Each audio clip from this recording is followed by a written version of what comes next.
अस्सलाम वालेकुम व्यूअर्स, कैसे हैं? आई होप कि आप सब ठीक होंगे। आज मैं एक नई वीडियो के साथ जो कि नई वैकेंसीज हैं एफपीआर में, उसकी वीडियो लेकर आपकी खिदमत में हाजिर हुआ हूं। तो सबसे पहले मेरी आपसे दरख्वास्त है कि अगर आप मेरे चैनल पर नए हैं तो काइंडली मेरे चैनल को सब्सक्राइब कर लीजिए और बेल आइकन पर क्लिक कर लें ताकि मेरी आने वाली न्यू वीडियो से आप बर वक्त आगाह रहें। अब चलते हैं वैकेंसीज की तरफ। जी, ये फेडरल बोर्ड ऑफ रेवेन्यू की तरफ से जो अनाउंसमेंट की गई है वैकेंसीज की, इसमें बेपनाह सीटें हैं। इसमें सीटें कितनी हैं, उसके बाद कौन कौन से लोग अप्लाई कर सकते हैं, उसके लिए क्राइटेरिया क्या है, ये सारी चीज़ें मैं आपको इस वीडियो में बताऊंगा। जुड़े रहिएगा वीडियो के साथ। अच्छा जी, सबसे पहले आती है सिपाही की वैकेंसी। ठीक है, उसमें उन लोगों ने जो स्केल बताया वो है स्केल 5th, लेकिन ये जो मैं बात कर रहा हूँ ये कोटा के रीजन की ही वैकेंसीज की बात कर रहा हूँ। ठीक है ना, इसमें मतलब है कि रीजन के हिसाब से जो डिवीजन की गई है वैकेंसीज की। तो सबसे पहले मैं कोयटा की आपको बताता चलता हूँ कि कोयटा में जो है ना, उसमें सिपाही की हैं 220 सीटें। उसके लिए कौन कौन से इलाके जो हैं, कौन कौन से डिस्ट्रिक्ट के डोमिसाइल वाले जो लोग हैं वो अप्लाई कर सकते हैं, वो उसके लिए क्राइटेरिया क्या है वो मैं आपको बताता हूँ अब। अच्छा जी, कह रहे हैं कि candidate with domicile of civil division of Quetta, Nasirabad, Sibi, Zhob, उसके बाद लोड़ालाई एंड कलात, उसके बाद excluding civil district of Khuzdar, Awaran, Lasbela and Hub. ये जो मैंने आपको बताए हैं ये वाले लोग, इन डिस्ट्रिक्ट से रहने वाले लोग, बिलोंग करने वाले और इन डिस्ट्रिक्ट का डोमिसाइल रखने वाले लोग इसमें अप्लाई कर सकते हैं। ठीक है, अब इसमें आता है कोटा। इसमें कोट मेरिट पे जो सीटें हैं वो हैं 187 सीट्स, जिनमें वुमेन की मतलब कि इसकी टोटल सीटें जो हैं वो हैं 220। मेरिट पे जो है वो है 187, वुमेन की जो है 22 हैं और माइनॉरिटी की जो है वो 11 सीट्स हैं। ये होगी कोयटा की। अब आगे चलते हैं, आगे जो है वो है गदानी। ये भी कोयटा के ही मुल्हिका इलाके जो हैं डोमिसाइल वाले वो इसमें शामिल हैं। इसकी सीटें जो है वो है 140, 140 सीटें। स्केल सेम है वैसे ही का वैसा, 5वां स्केल है इसका।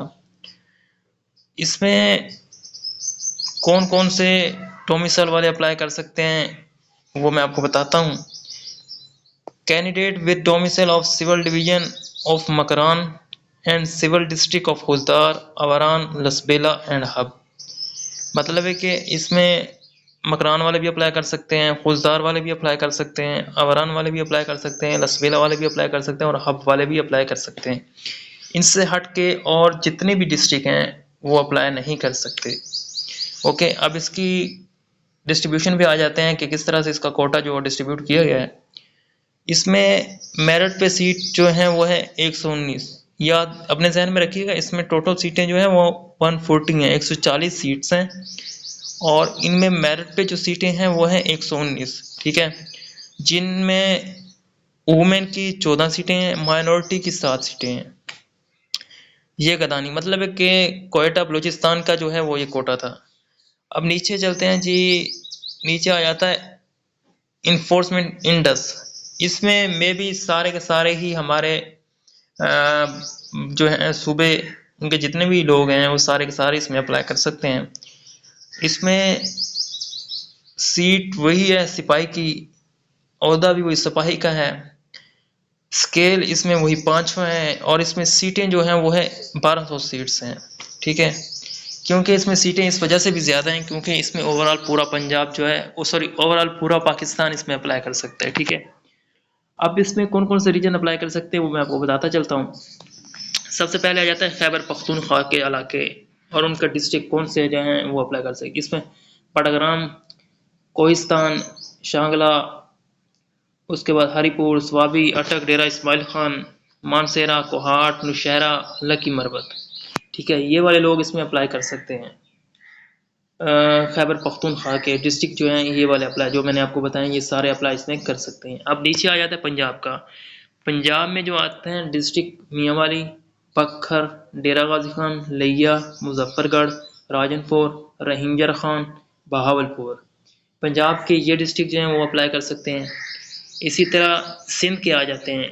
सिंध में जैकबाबाद, घोटकी, कश्मोर, शहीद बेनज़ीराबाद, उसके बाद टंडो मोहम्मद ख़ान, सजावल, शिकारपुर, लारकाना, खैरपुर, नौशेरो, दादू, नवाबशाह, हैदराबाद, ठट्ठा, जामशोरो। और सिंध के ये वाले डिस्ट्रिक्ट जो मैंने आपको बता दिए हैं, ये सारे इस पर अप्लाई कर सकते हैं। गिलगित बल्तिस्तान आ जाता है नीचे। तो गिलगित बल्तिस्तान में दियावीर, अस्तोर, गिलगित, स्कर्दू, खारमंग, ये जो हैं जिस डिस्ट्रिक्ट इसमें अप्लाई कर सकते हैं। अच्छा जी, नीचे आ जाता है province name of district river hub. इसमें आ जाता है बलूचिस्तान का खुजदार, लसबेला हब। सिंध में आ जाता है बलीर district of Karachi, Keamari district of Karachi, west district of Karachi. ठीक है, इसकी ये सीटें, और इसकी सीट्स जो थी वो मैंने आपको जैसे कि बताया, इसमें 1200 सीटें हैं। मैं तो आपको यही रिकमेंड करूंगा कि आप लोग इसमें सारे अप्लाई करें, क्योंकि इसमें सीटें बहुत ज़्यादा चांसेस हैं कि इसमें सिलेक्शन सबकी हो जाए। अच्छा, इसमें 1200 सीट्स हैं। उसके बाद इसको डिवीजन किस तरह किया गया है, इसमें डिस्ट्रीब्यूशन जो की गई है वो इस तरह से की गई है। इसमें मेरिट पे जो सीटें हैं वो हैं 1020 सीट्स जो हैं वो मेरिट पे हैं। ठीक है, और उसमें वुमेन की जो है वो 120 सीटें हैं, और माइनॉरिटी की जो है 60 सीटें हैं। मीन के टोटल 1200 सीटें हैं। ठीक है, जिनमें से वुमेन और माइनॉरिटी की कुल मिला के 180 सीट्स ये बन जाती हैं, और 1020 सीट्स जो है वो मेरिट पे हैं। टोटल ये 1200 सीटें बनती हैं। ठीक है, अब नीचे चलते हैं। नीचे सीट्स हैं जनाब, qualification, experience, age limit for the advertise post. इसमें आ जाता है सिपाही की वही सीट है। ठीक है ना, इसमें क्वालिफिकेशन और एक्सपीरियंस आपका होना चाहिए। इसमें हाँ, इसके लिए सॉरी, मेजरमेंट जो है वो मैं आपको बताना भूल गया हूँ। इसमें मेजरमेंट जो है वो उन लोगों की जो रिक्वायरमेंट है वो है 5.6 हाइट होनी चाहिए आपकी, 6/6 आई होनी चाहिए, आई साइट जो है 6/6 होनी चाहिए। चेस्ट जो है आपकी 32 होनी चाहिए। ठीक है, और जब आप फैलाव करें तो 1.5 इंच का उस समय उसमें फैलाव होना चाहिए। मीन के जब आप नॉर्मल खड़े होंगे तो 32 होगी, जब आप सांस लेंगे, छाती को अपनी को फैलाएंगे, तो वो 33.5 होनी चाहिए। ठीक है, इसी तरह फीमेल का क्राइटेरिया, उसकी चेस्ट वगैरह तो मेजरमेंट होती नहीं है, हाइट उसकी 5.2, जैसे वो मतलब छोटे काजोली होती हैं उनको ले लेते हैं। अच्छा जी, इसमें जो कह रहे हैं एज का रिलैक्सेशन जो है वो दी जाएगी 5 साल की।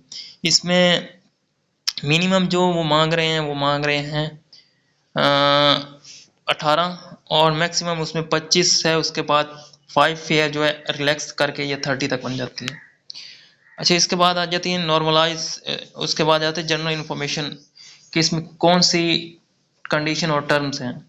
अच्छा जी, eligibility candidate are advised to apply through, मतलब ये किस तरह से अप्लाई करते हैं, किस थ्रो चैनल से आप लोगों ने अप्लाई करना है वो इसमें बता रहे हैं कि इसमें अप्लाई करने के लिए आप लोगों ने नेशनल जॉब पोर्टल का जो वेबसाइट है वहाँ पे जा करके आपने अपना अकाउंट ओपन करना है। अकाउंट ओपन करने के बाद जैसे ही वो जो उनकी रिक्वायरमेंट्स होती हैं अकाउंट क्रिएट करने के लिए, उनको आप पूरा करेंगे।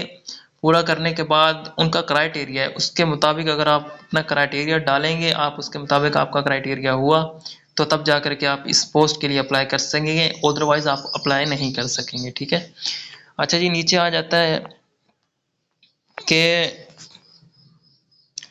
इसी तरह उन लोगों ने नीचे बताया हुआ है कि ये अदारे के हाथ में होता है कि सीटों को बढ़ा दे या कम कर दें। सीट्स को इंक्रीज करना और डिक्रीज करना ये उनके हाथ में और उनके ही हाथ में होता है, और उनकी मर्जी है वो भले इसको बढ़ा दें या कम कर दें। ठीक है, उसके बाद आ जाता है कि इसमें जो है ना, आप लोगों ने इंटरव्यू के दौरान जब आप लोगों ने टेस्ट मतलब है ये होगा, टेस्ट के बाद जब आप इंटरव्यू के लिए जाएंगे उनके लिए आपने अपने ओरिजिनल जितने भी डॉक्यूमेंट्स हैं वो सब के सब साथ लेकर जाने हैं। ठीक है, उसके बाद कह रहे हैं कि candidate will be required to bring original documents, educational, domicile and experience letters along with one set of attested copy of all documents at the time of interviews।